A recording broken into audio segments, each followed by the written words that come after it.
une étude énergétique avec une énergie mécanique constante sur le premier graphe, graphe A.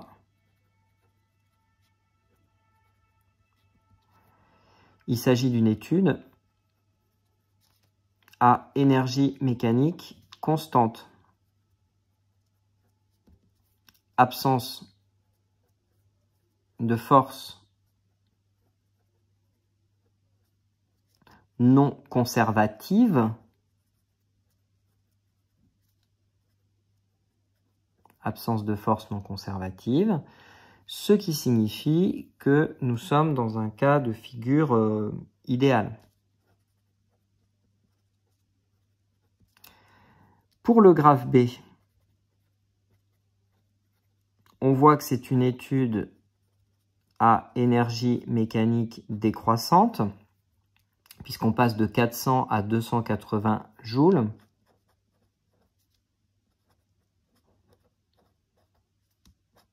Sur la durée de l'expérience. Présence de force non conservative.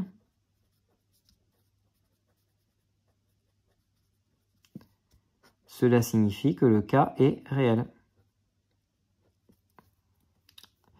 Quelle est la hauteur initiale du système, sachant que la masse du système vaut 30 kg? Pour pouvoir relier la hauteur du système, il faut faire appel à l'énergie potentielle de pesanteur. Je vous rappelle que pour l'énergie potentielle de pesanteur, il faut un axe fléché vers le haut, une origine prise au niveau du sol, l'altitude du système physique qui est l'enfant que je vais appeler ZE ici, et nous avons l'énergie potentielle de pesanteur a pour expression la masse de l'enfant multipliée par Gter multipliée par l'altitude de l'enfant. Mais attention, si et seulement si le système physique est indéformable. Ensuite, deuxième condition, on a un axe vertical vers le haut. Et j'oublie pas de mettre le mot fléché. Et pour finir, il faut impérativement que nous ayons un champ de pesanteur uniforme. Donc ne jamais oublier les trois conditions auxquelles on a le droit d'exprimer l'énergie potentielle de pesanteur comme on l'a apprise en cours.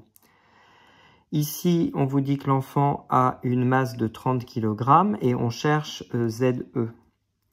ZE est égal, je vais rajouter un E pour l'énergie potentielle de pesanteur en précisant le système physique, est ainsi égal à l'énergie potentielle de pesanteur de l'enfant divisé par la masse de cet enfant multiplié par Gter.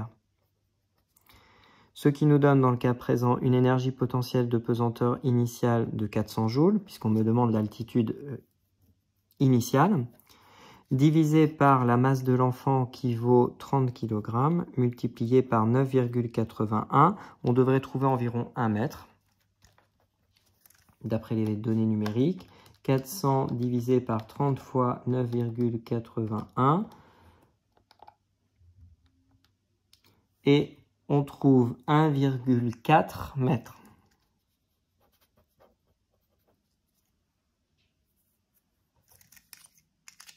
Voilà pour l'altitude initiale obtenue pour cette situation.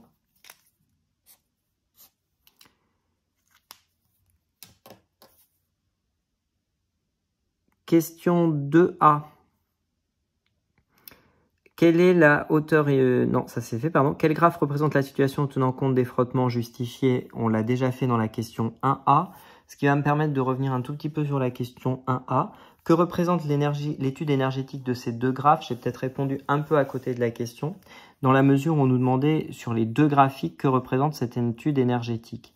Donc pour la question 1A, il aurait peut-être été plus judicieux de répondre par le fait que sur les deux graphiques, nous avons l'énergie mécanique en fonction du temps, l'énergie cinétique en fonction du temps et l'énergie potentielle de pesanteur en fonction du temps dans deux situations différentes.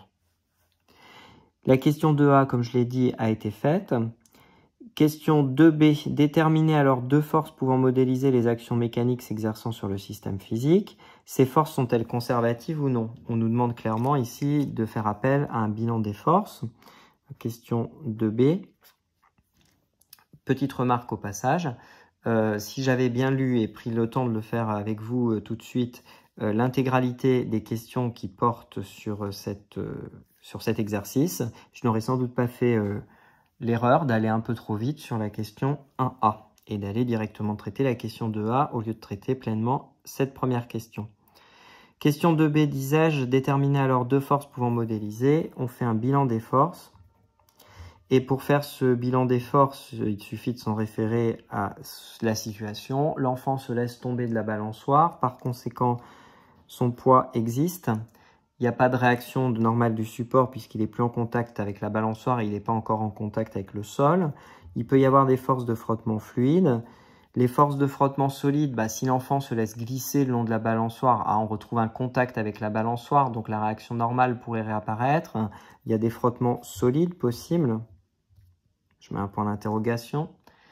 Est-ce qu'il y a d'autres forces qui s'exercent sur cet enfant? Peut-être.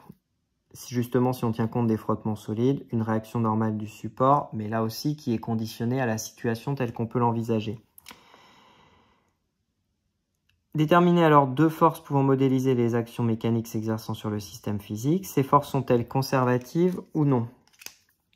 Autrement dit, sont-ce des forces qui vont provoquer la perte ou non d'énergie? Je vous rappelle qu'une force non conservative, c'est une force qui va travailler. Une force conservative, c'est une force qui ne va pas travailler, qui ne va pas provoquer de dépenses énergétiques. Nous avons le poids, qui par définition est une force conservative.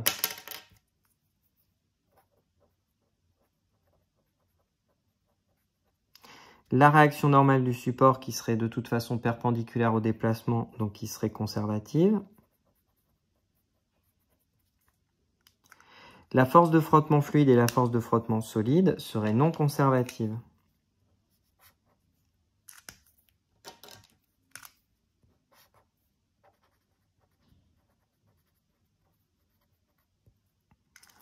À noter que dans le bilan des forces, on peut toujours prendre en considération la poussée d'Archimède de l'air, mais qui est en général négligeable. Je ne reviens donc pas sur cette force. Déterminer dans cette situation le travail des forces non conservatives.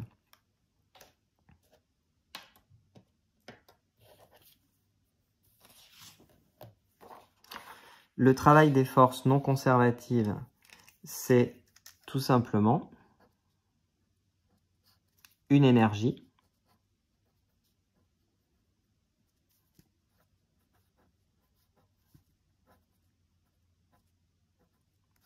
qui est égale à la différence entre l'énergie mécanique finale moins l'énergie mécanique initiale.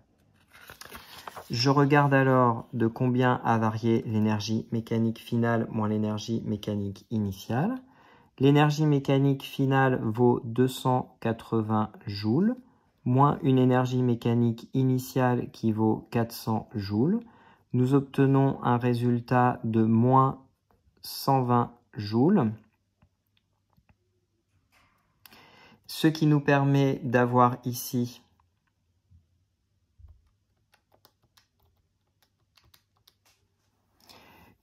un travail des forces qui est absolument identique à un travail résistant. J'ai oublié l'unité.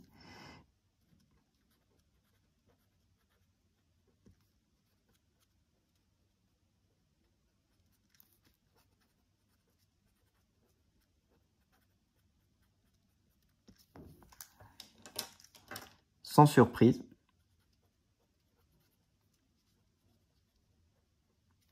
car les forces de frottement fluide et éventuellement solide s'opposent au mouvement du système physique.